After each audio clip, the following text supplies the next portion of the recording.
오늘 말씀은 호세아 3장 1절로 5절까지 말씀입니다. 호세아서 3장 1절에서 5절까지 말씀 제가 봉독해 드리도록 하겠습니다. 여호와께서 내게 이르시되 이스라엘 자손이 다른 신을 섬기고 건포도 과자를 즐길지라도 여호와가 그들을 사랑하시나니 너는 또 가서 타인의 사랑을 받아 음녀가 된 그 여자를 사랑하라 하시기로 내가 은 15개와 보리 한 호멜 반으로 나를 위하여 그를 사고 그에게 이르기를 너는 많은 날 동안 나와 함께 지내고 음행하지 말며 다른 남자를 따르지 말라. 나도 내게 그리하리라 하였노라. 이스라엘 자손들이 많은 날 동안 왕도 없고 지도자도 없고 제사도 없고 주상도 없고 에봇도 없고 드라빔도 없이 지내다가 그 후에 이스라엘 자손이 돌아와서 그들의 하나님 여호와와 그들의 왕 다윗을 찾고 마지막 날에는 여호와를 경외함으로 여호와와 그의 은총으로 나아가리라. 아멘. 이제 3장의 이야기로 왔습니다. 1장, 2장까지를 이제 잘 따라오셨고요. 오늘이 4번째인가요? 5번째인가요? 아무튼 3장의 이야기로 들어왔는데 3장의 이야기는 제가 앞부분을 설교하면서 이미 여러 번 말씀을 드렸는데 어떤 내용이냐, 음란한 여자 디블라임의 딸 고멜, 떡 2덩이로도 관계 맺을 수 있는 완전히 값싼 여자 북이스라엘이죠. 이 북이스라엘이 또다시 타인의 사랑을 받아 음녀가 되었는데 하나님께서는 호세아에게 그녀를 찾아가서 다시 사랑하라 라고 말씀하신다. 이게 3장의 내용이다 라고 말씀을 드렸습니다. 이렇게 해석할 수 있는 여러 가지 이유가 있겠지만 오늘 1절 말씀을 보면요, 1절 말씀 여기에 여호와께서 내게 이르시되 이스라엘 자손이 다른 신을 섬기고 건포도 과자를 즐길지라도 이렇게 되어 있죠. 이 건포도 과자라는 말이 아쉬쉐 아나빔이라는 단어인데 쉽게 말씀을 드리면 포도를 짜고 말려서 만들어 놓은 말랑말랑한 사탕이나 과자, 이런 것들이 바로 건포도 과자라는 겁니다. 근데 여기 사실은 성경 안에 좀 많이 등장을 해요. 여러분 등장을 하는데 대표적인 말씀이 어디냐면 사무엘하 7장에 나옵니다. 사무엘하 7장 17절로 19절까지 말씀 보면 이렇게 되어 있어요.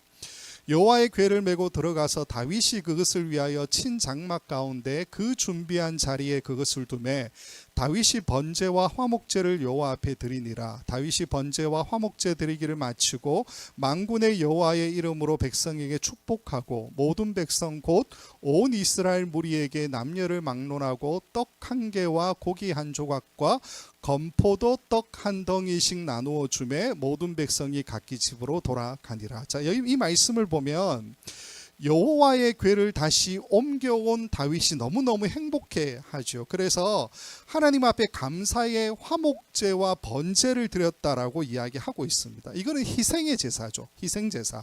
희생제사를 하나님 앞에 드리고 난 다음에 그 드렸던 희생제사에 쓰였던 것들 가운데 이제 제물들을 백성들과 함께 나누어 먹었다라는 거예요. 거기에 보면은 19절에 건포도 떡 1덩이씩 나누어 주었다 이렇게 되어 있습니다. 여기 건포도 떡이 바로 아슈쉐 아나빔, 오늘 본문에 나오는 건포도 과자하고 같은 단어라는 거예요.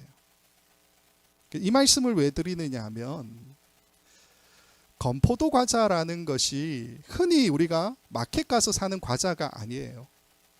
집집마다 만드는 과자를 이야기하는 것이 아니고 이 건포도 과자는 분명하게 사무엘하 7장에서 이야기하는 것처럼 하나님 앞에 희생의 제물로 바쳤던 것이죠. 그런데 오늘 본문 1절을 보면 이샤, 그러니까 타인의 사랑을 받아 음녀가 된 이 여자가 지금 누구에게 이 건포도 떡을 바치고 누구 앞에서 이것을 즐겼다라고 이야기하고 있습니까? 3장 1절 그 다음 말씀을 좀 보시면요, 다른 신을 섬기는 데에 썼다 이렇게 이야기하고 있죠. 다른 신을 섬기는 데. 그리고 그 신 앞에서 건포도 과자를 즐겼다라고 분명히 이야기하고 있다라는 겁니다. 쉽게 말씀을 드리면 지금 건포도 과자를 즐겼다고 하는 이 여자는 곧 1장에서 우상 숭배했던 그 음란한 여자 디블라임의 딸 고멜이냐? 조금 뭐 그럴 수도 있고 아닐 수도 있죠, 분명히. 예. 근데 어쨌건 오늘 본문에서는 또 가서 타인의 사랑을 받아 음녀가 된 그 여자라고 분명히 부르고 있다라는 거예요. 일반적인 해석은 1장의 고멜이나 여기 3장에 나오는 이 여자나 동일한 사람이다라고 그렇게 이야기하고 있죠. 제가 개인적으로 이것을 계속 찾아봤었는데 많은 자료들이 그렇다라고 이야기하고 있는 것을 보게 됩니다. 그래서 그 줄거리를 좀 따라가려고 했는데요.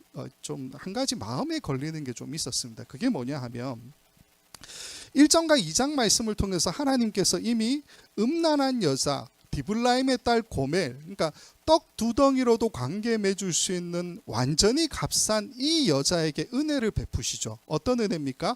맞이하라라는 은혜 아닙니까? 하나님과의 결혼 관계로 그 여자를 초청하시죠. 하나님이 경계선을 넘어가셔서 그녀를 끌어안고 끌고 오시는 사랑을 분명하게 보여주셨다라는 겁니다.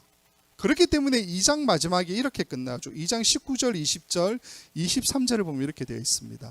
내가 내게 장가들어 영원히 살되 공의와 정의와 은총과 긍휼의 여김으로 내게 장가들며 진실함으로 내게 장가들리니 내가 여호와를 알리라. 내가 나를 위하여 그를 이 땅에 심고 긍휼히 여김을 받지 못하였던 자를 긍휼히 여기며 내 백성 아니었던 자에게 향하여 이르기를 너는 내 백성이라 하리니 그들은 이르기를 주는 내 하나님이시라 하리라 하시니라. 그러니까 하나님께서 회복을 선포하는 이야기로 2장 끝이 이렇게 마무리가 되고 있다라는 겁니다. 근데 오늘 본문의 3장으로 넘어가면 굉장히 급박하게 이야기가 바뀌는 것을 보게 되죠. 즉 그 여자 이사가 또 가서 타인의 사랑을 받아 음녀가 되었다라고 분명히 말해주고 있다라는 겁니다. 자, 그러면 왜 이렇게 되었느냐라는 거예요. 왜 이렇게 되었을까요? 하나님의 사랑이 적었기 때문일까요? 하나님의 사랑이 불완전했기 때문일까요? 만약 하나님의 사랑이 적었다, 불완전했다 이렇게 우리가 해석하려면 이 뒤에 나오는 파장을 우리가 온몸으로 견뎌야 되는데 그러기는 힘듭니다. 하나님의 사랑이 결코 불완전하거나 적을 수가 없죠.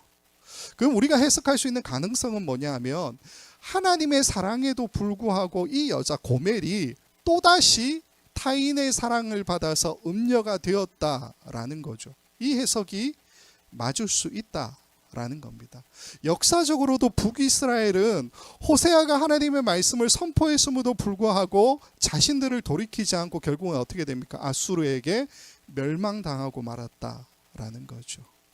자, 그런데 오늘은 과감하게 이 3장에 나오는 타인의 사랑을 받아 음녀가 된 그 여자라고 하는 이 사람을 좀 다르게 보려고 합니다.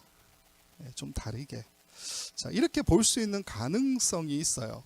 거기에 대해서 세 가지를 좀 말씀을 드리고 전체적인 이야기를 또 함께 나누도록 하겠습니다. 일단 호세아 3장 1절 뒷부분을 보면 이렇게 되어 있죠. 요 앞에 있는 PPT 좀 보여주세요. 3장 뒷부분을 보면 1절 뒷부분에 너는 또 가서 타인의 사랑을 받아 음녀가 된 그 여자를 사랑하라 하시기로 이렇게 되어 있죠.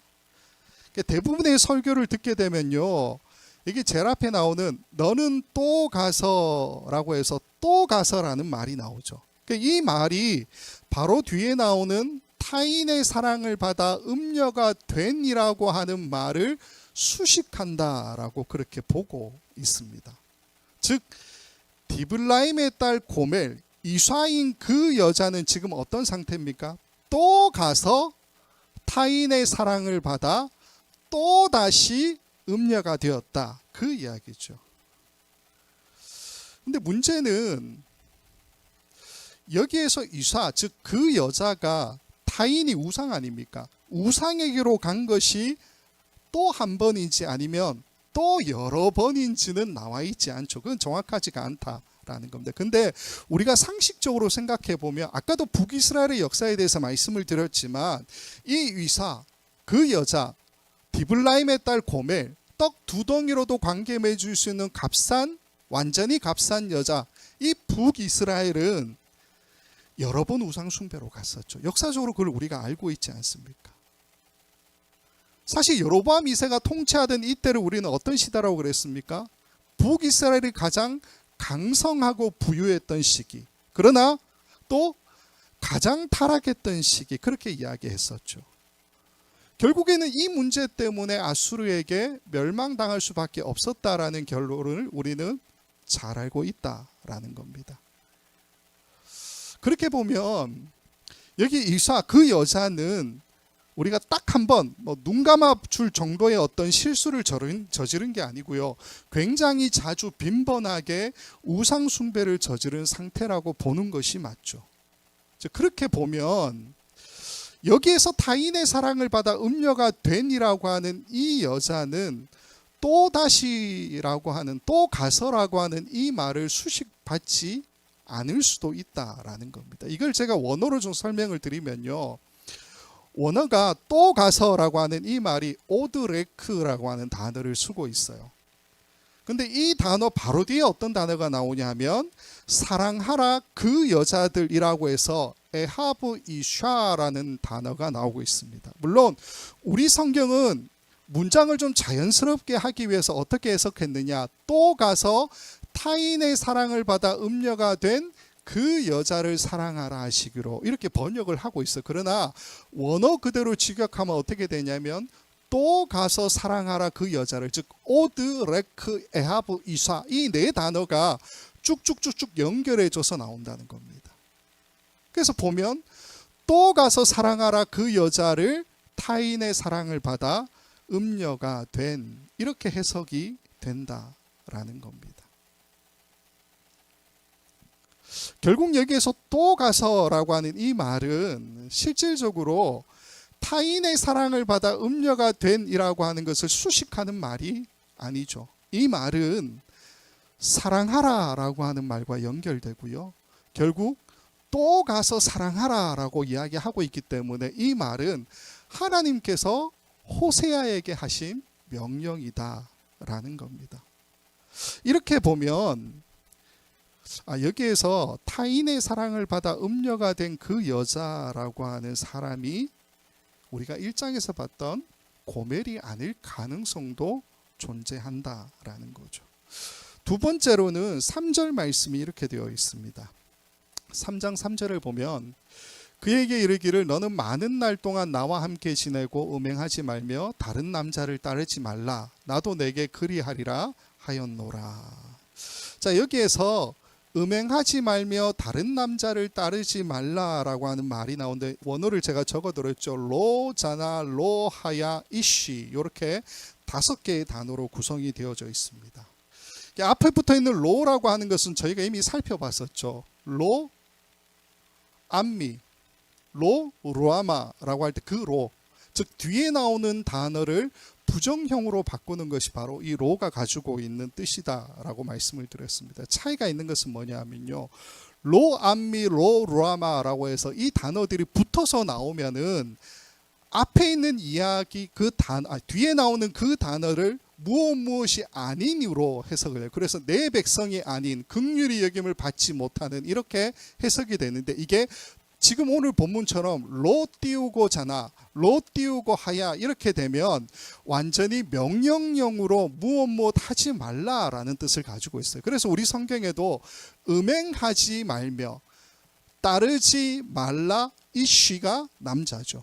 음행하지 말며 따르지 말라 남자를, 이렇게 번역이 되어지고 있다라는 겁니다. 자, 그러면 우리가 여기서 알 수 있는 것이 하나가 있습니다. 그게 뭐냐면 호세아가 이 여자 이수아를 데리고 오는데, 데리고 오면서 단단히 타이르는 말이 이 3절이죠. 이 3절에서 뭐라고 그럽니까? 너는 많은 날 동안 나와 함께 지내고 음행하지 말며 다른 남자를 따르지 말라. 나도 내게 그리하리라 하였노라. 이렇게 말하고 있잖아요. 그러니까 여기에서 음행하지 말며 다른 남자를 따르지 말라라고 이야기하고 있다는 것은 곧 그녀가 원래는 어떤 여자였다는 겁니까? 원래는 음행했던 여자고 다른 남자를 따라갔던 여자다. 그것을 우리에게 이야기해 주고 있다라는 거죠. 그래서 어떤 주석을 보면요, 이 여자 이사가 실질적으로는 전문적인 직업 매춘부였다. 그렇게 아예 딱 못 받고 있는 것도 보게 됩니다.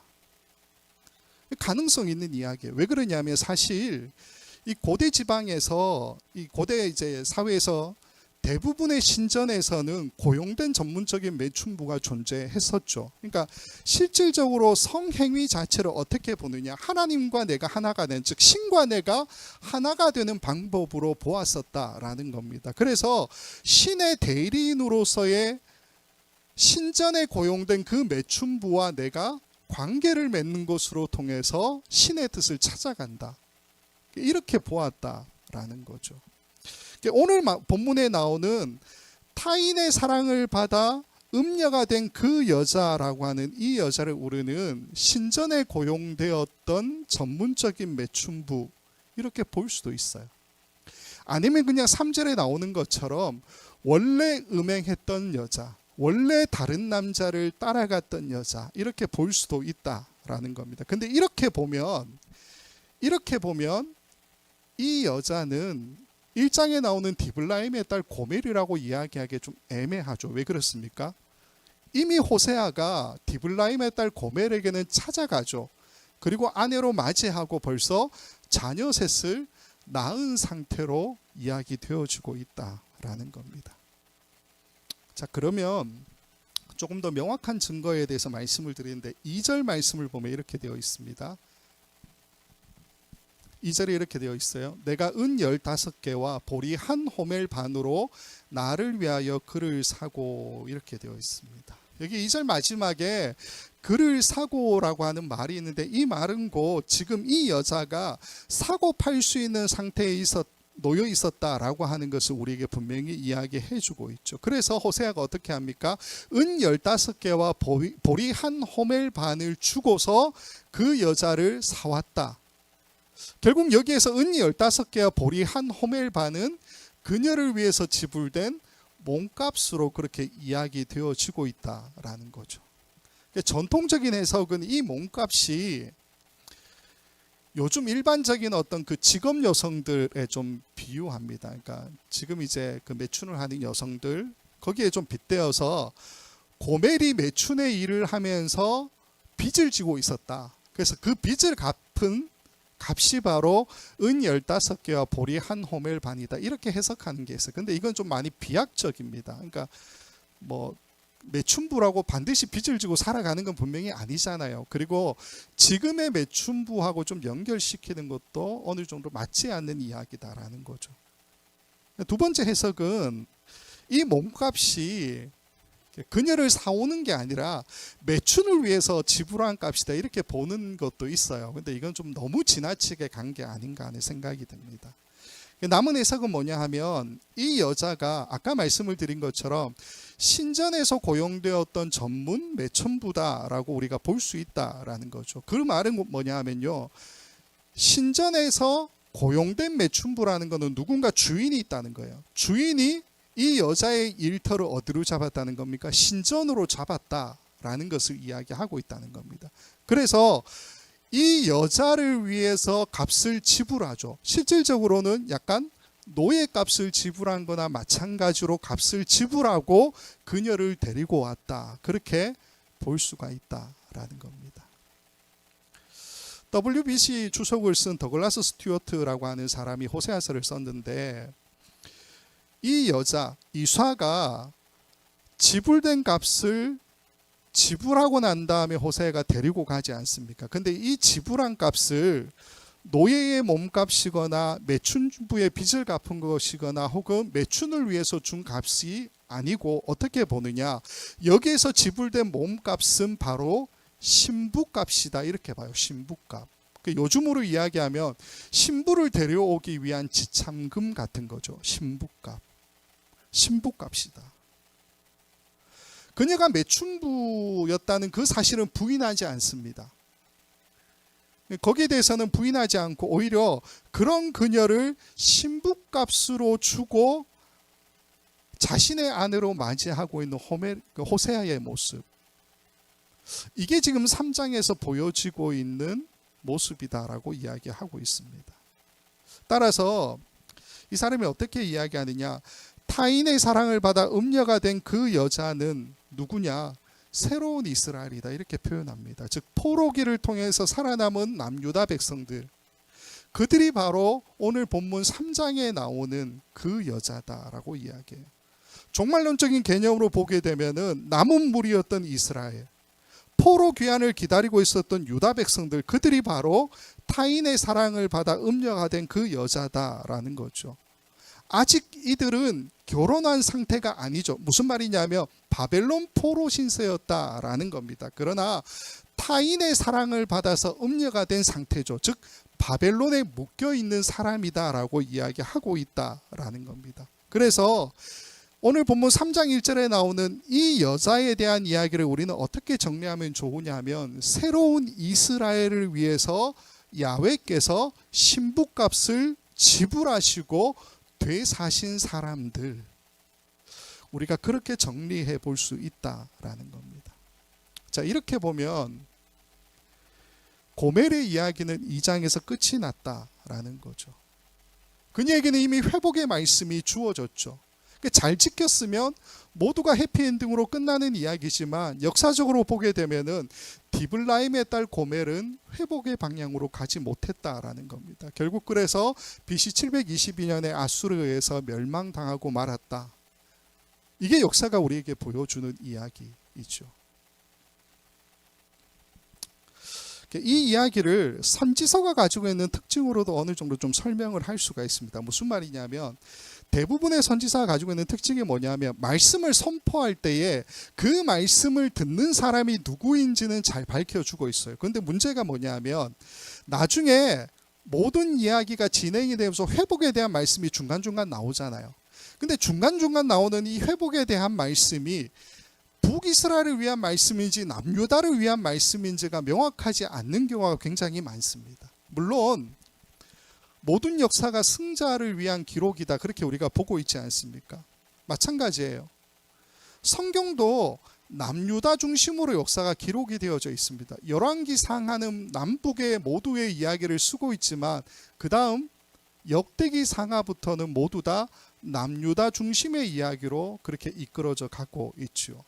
포로기환으로 살아남은 사람들도 남유다 백성들 아닙니까? 그들이 이스라엘에 돌아왔고 역사의 주류가 되었다라는 거죠. 메시아도 남유다에 속했던 유다 지파에서 나오지 않습니까? 그러니까 이런 정황으로 볼 때에 선지서 대부분이 가지고 있는 특징이 뭐냐면, 회복을 이야기할 때는 거의 대부분이 남유다였던 그 백성들이 포로로 잡혀갔고 그리고 다시 돌아오게 될 것에 대한 회복을 말해주고 있다라는 겁니다. 그러니까 호세아 3장도 마찬가지예요. 여기서 이야기하고 있는 이 여자에 대한 이야기도 새로운 약속의 백성들을 맞이하는 이야기라는 겁니다. 포로에서 살아남은 그들을 다시 사서 하나님의 그 회복의 관계로 데려오시는 이야기, 그게 3장의 이야기다라는 거예요. 4절과 5절 말씀을 보면 이 이야기를 좀 더 뒷받침해 주고 있습니다. 4절과 5절에 이렇게 되어 있죠. 이스라엘 자손들이 많은 날 동안 왕도 없고 지도자도 없고 제사도 없고 주상도 없고 에봇도 없고 드라빔도 없이 지내다가 그 후에 이스라엘 자손이 돌아와서 그들의 하나님 여호와와 그들의 왕 다윗을 찾고 마지막 날에는 여호와를 경외함으로 여호와와 그의 은총으로 나아가리라.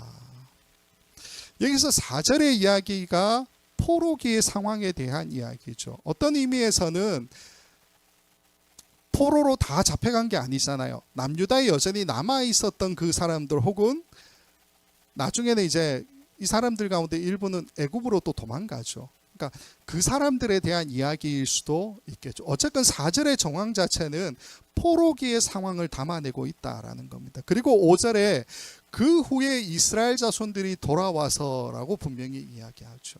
이게 곧 신부값을 주고 그들을 다시 사오는 이야기와 동일한 이야기, 포로 귀환에 대한 이야기다라는 겁니다.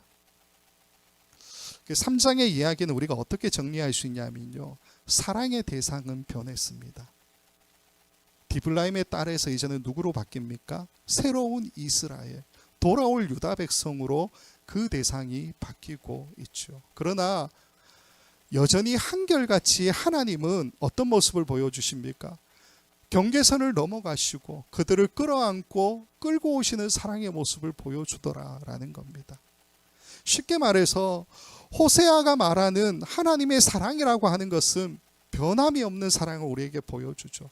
우리가 변하지 하나님은 변하시지 않으신다라는 것을 말해주고 있습니다. 그분은 여전히 1장부터 계속해서 어떤 모습을 보여줍니까? 경계선을 넘어가시고 우리를 끌어안으시고 우리를 하나님의 사랑의 관계로 끌고 오시는 모습을 보여주더라라는 거예요. 그게 오늘 본문에서는 신부값을 지불하시는 모습으로 보여주고 있다라는 겁니다. 자, 이렇게 정리를 하면요, 넘어가서 이제 하나님께서 새로운 이스라엘 위해서 신부값을 지불하시는데 2절 말씀을 보면 은 15개와 보리 한 호멜을 지불하고 계시죠. 은 15개와 보리 한 호멜 반, 그렇게 지불하시죠.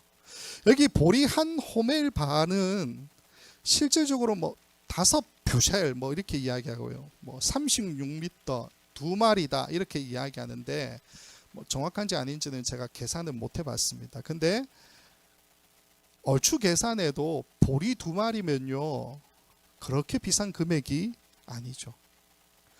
은도 15개 이렇게 이야기하고 있는데 이거는 15세겔을 이야기합니다.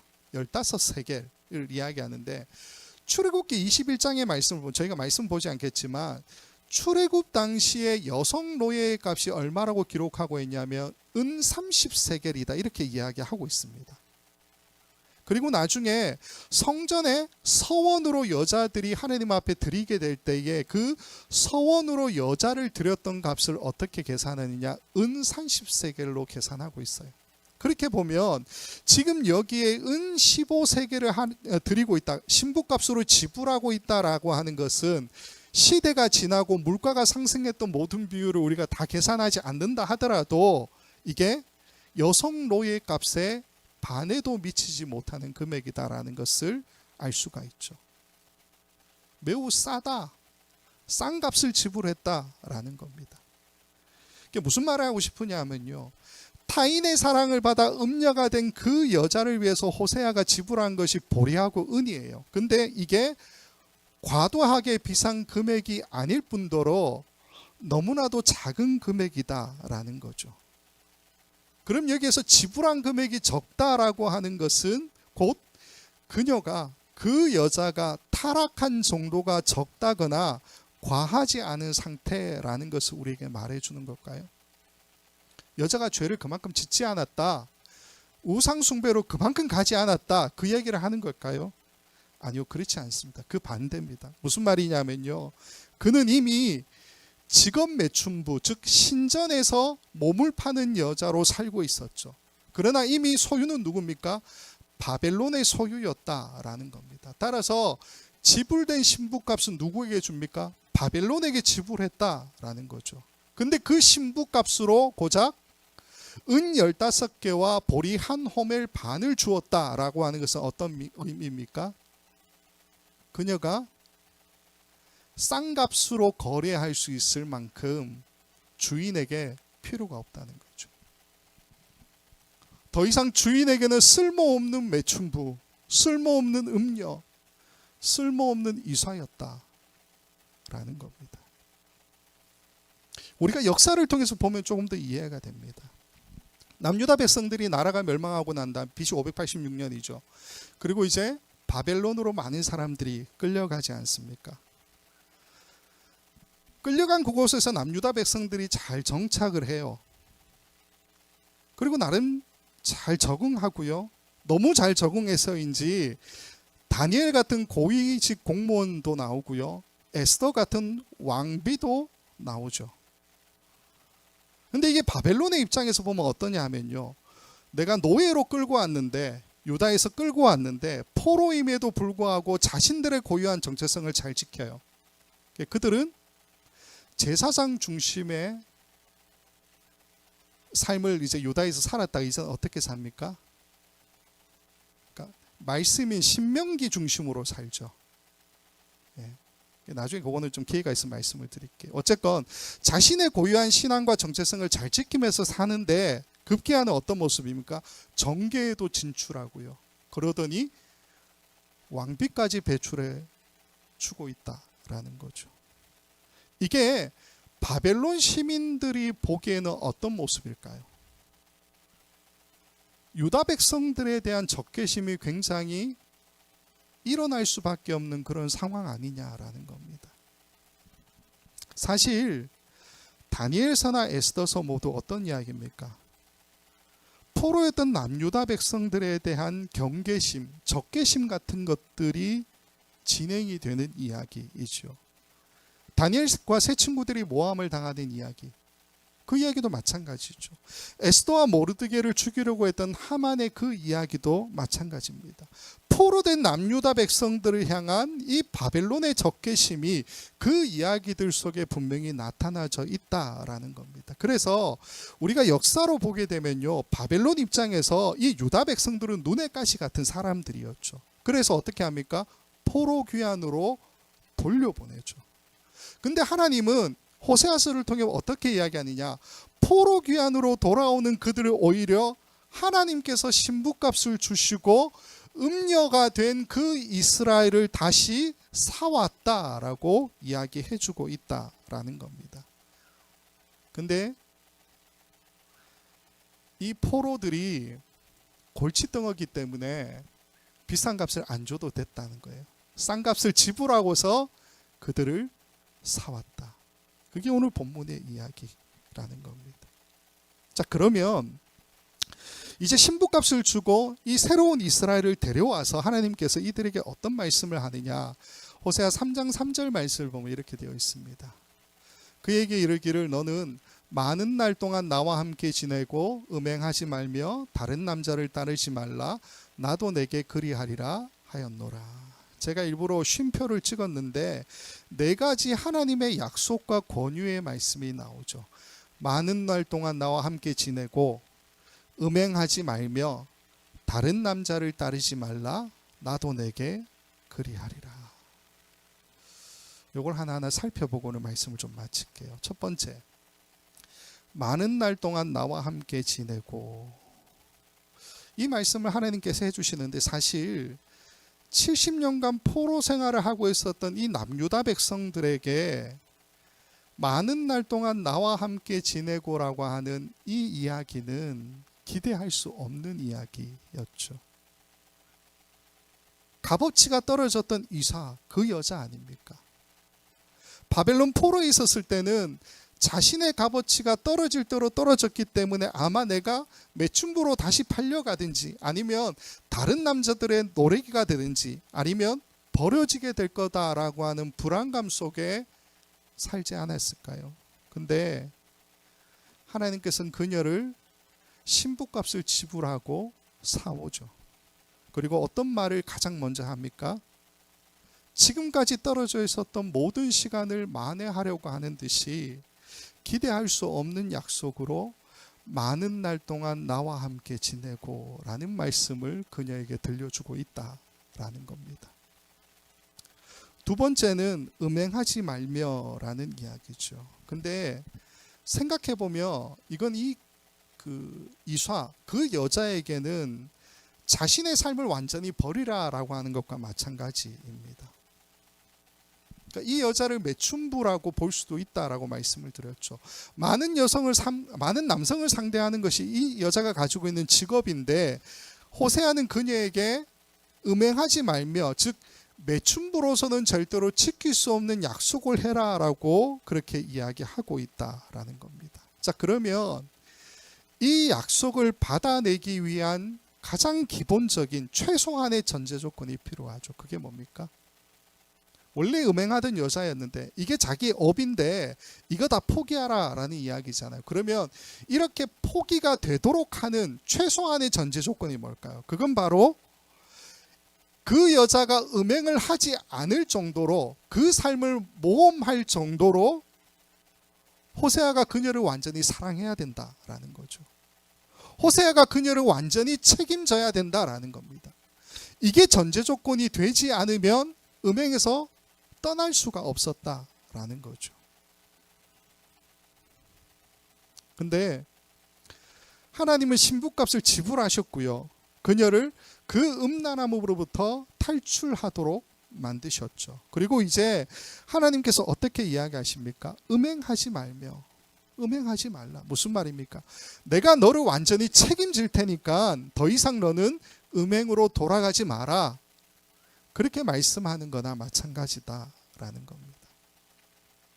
세 번째는 다른 남자를 따르지 말라. 그렇게 말씀하고 계시죠. 다른 남자와 관계를 맺지 말라. 그렇게도 이야기할 수가 있는데, 다른 말로 말씀을 드리면 우상에게 어떤 다른 것을 기대하지 마라 라고 하는 것과 동일한 이야기라는 겁니다. 근데 호세아가 이 요구를 할 수 있는 이유가 있습니다. 왜냐하면은 호세아는 이미 신부값을 지불하고 그녀를 사왔죠. 다르게 이야기하면 이 호세아는 구원자의 이름 아닙니까? 그러니까 하나님, 이렇게 우리가 볼 수 있죠. 예수 그리스도, 이렇게 봐도 됩니다. 어쨌건 이 하나님, 예수 그리스도, 호세아가 값을 지불했다라는 것은 어떤 의미입니까? 그녀는 내 거다, 그 얘기를 하고 있는 거죠. 더 이상 이 여자는 매춘이나 우상 숭배와 아무런 상관이 없고, 매춘이나 우상 숭배에 대해서 어떤 권리조차도 주장할 수 없는 상태다라는 것을 이야기하고 있다라는 겁니다. 그 이야기가 다른 남자를 따르지 말라라고 하는 말의 의미라는 겁니다. 그리고 마지막, 나도 내게 그리하리라, 이렇게 말씀하고 계시죠. 이 마지막 이야기는 좀 새롭고 놀라운 이야기입니다. 어떤 의미냐면, 나도 내게 그리하리라, 이 말이 앞에 있는 다른 남자를 따르지 말라라고 하는 말과 연결이 되죠. 그래서 해석해 보면 어떤 이야기입니까? 나도, 호세아도 너를, 새로운 이스라엘을 함부로 성적인 관계로 맺지 않겠다, 그 이야기를 하고 있죠. 아까도 말씀을 드렸지만 이 여자의 직업은 매춘부죠. 생계를 위해서 그 일을 할 수밖에 없는 여자라는 겁니다. 근데 이제 남편인 호세아는 그녀를 어떻게 대합니까? 소중하게 대하고 고귀하게 대하죠. 거룩한 사람인 것처럼 대하고 있다라는 겁니다. 그러면서 자신도 함부로 그녀와 관계 맺지 않을 것이다 라고 안심시켜주는 말을 하고 있다라는 겁니다. 사실은 바벨론으로부터 신부값을 주고 사온 여자잖아요. 새로운 언약 관계라고 하는 것은 곧 새로운 결혼 관계를 분명히 이야기하고 있죠. 그러면 서로가 성적으로 맺어지는 것은 당연한 이야기 아니겠습니까? 그럼에도 불구하고 하나님은 나도 내게 그리하리라, 즉 타락의 극단에 있었던 그 여자를 완전히 새로운 성결함, 거룩함으로 두기 위해서 나도 너를 함부로 건드리지 않을 거야 라는 말씀을 해주고 있다라는 겁니다. 이게 이제 네 가지 새로운 신부에게 이야기하고 있는 약속과 권유의 말씀이죠. 많은 날 동안 나와 함께 지내고 음행하지 말며 다른 남자를 따르지 말라, 나도 내게 그리하리라. 사랑하는 여러분, 이 이야기가 저와 여러분에게 어떻게 다가오는지를 한번 생각해 봤으면 좋겠습니다. 나를 위한 말씀이다 라고 생각한다면 결코 가벼운 이야기가 될 수가 없죠. 많은 날 동안 나와 함께 지내고 음행하지 말며 다른 남자를 따르지 말라, 나도 내게 그리하리라. 하나님의 마음이 이 네 가지의 권유와 그리고 약속의 말씀 안에 분명히 잘 보이지 않느냐라는 겁니다. 그리고 이제 4절과 5절로 넘어가면요, 지금까지 했던 이야기들을 이스라엘 자손들에 빗대어서 다시 정리해 주는 내용으로 우리가 보면 됩니다.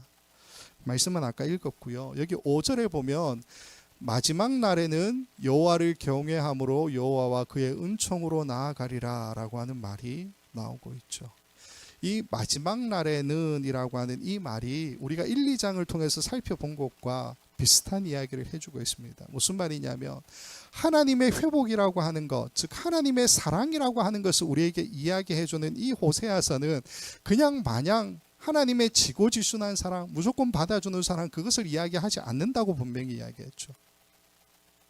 분명히 고발이 있고 심판이 있고 난 다음에 회복의 말씀이 주어지더라라는 겁니다. 약속의 저주들이 분명히 쏟아지고 난 뒤에만 그래야지만 우리가 축복을 기대할 수 있는 이야기를 호세아서는 말하고 있다라는 거죠.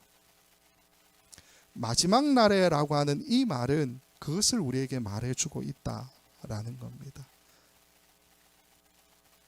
반드시 이들이 그 여자 유사, 새로운 이스라엘이 상실과 박탈로 이어지는 많은 세기를 거치게 될 거다라고 이야기하고 있어요. 그리고 그 이후에 마지막 날에는 여호와를 경외함으로 여호와와 그의 은총으로 나아가리라 그렇게 이야기하고 있지요. 결국 여기에서 여호와를 경외함으로 여호와와 그의 은총으로 나아가리라 라고 하는 이 말은 우리에게 무엇을 기대해 주는 말입니까? 예수 그리스도죠. 예수 그리스도. 마지막에 성취될 약속으로 이 예수 그리스도와 함께 하나님을 경외하고 하나님의 은총으로 나아가게 될 것을 우리에게 분명히 말해주고 있다라는 겁니다. 오늘 말씀을 좀 맺도록 하겠습니다. 오늘 우리는 먼 시간을 함께 여행해서 온 거나 마찬가지입니다. 사실 오늘 이야기가 북이스라엘이 멸망을 향해서 달려갔던 그 시기에 호세아가 활동을 했지 않습니까? 그래서 3장의 이야기는 사실 하나의 큰 스펙트럼으로 우리에게 보여지는 이야기라는 거죠. 북이스라엘이 여로보암 2세 때로부터 어떻게 흥황해왔고 어떻게 성장해왔고 멸망해 가는지, 그리고 그 이후에 또한 남유다 백성들은 어떻게 되었고 그들은 또 포로기를 통해서 어떻게 돌아오게 되는지, 이 전체적인 이야기를 역사를 펼치듯이 우리에게 분명히 보여주고 있다라는 겁니다. 우리가 3장의 이야기를 통해 발견할 수 있는 하나님은 돌아올 유다 백성들, 새로운 이스라엘을 위해서 여전히 변함없이 사랑하시는 그 모습을 보여주시소. 여전히 경계선을 넘어가셔서 끌어안고 끌고 오시는 하나님의 모습을 우리에게 보여주고 있다라는 겁니다. 이게 역사적으로는 포로 귀환이지만 호세아서는 이걸 어떻게 이야기합니까? 하나님께서 신부값을 지불하시고 그들을 데려오고 계신다라고 말해주고 있다라는 겁니다. 사실 이 이야기는 우리에게 하나의 희망을 이야기하고 있습니다. 신부값을 지불하시는 하나님, 결국 이 신부값은 무엇을 이야기합니까? 우리죠, 우리. 우리에게까지 하나님께서 신부값을 지불하신다라는 거죠. 예수 그리스도의 십자가와 부활을 믿고 돌아오게 될 우리 모두를 위해서도 하나님은 당신의 신부값을 분명히 지불하셨다라고 말씀하고 계신다는 겁니다. 지불한 금액이 은 15개와 보리 한 호멜 반이라고 말씀을 드렸습니다. 결국 값싸지 않죠. 마찬가지로 십자가를 사람들이 어떻게 생각합니까? 십자가를 세상 사람들이 너무나도 의미 없고 가치 없는 일이었다, 그렇게 이야기하지 않습니까? 그러나 하나님은 그 십자가를 통해서 값을 지불하시고 우리를 사셨다라고 말씀해 주고 있죠.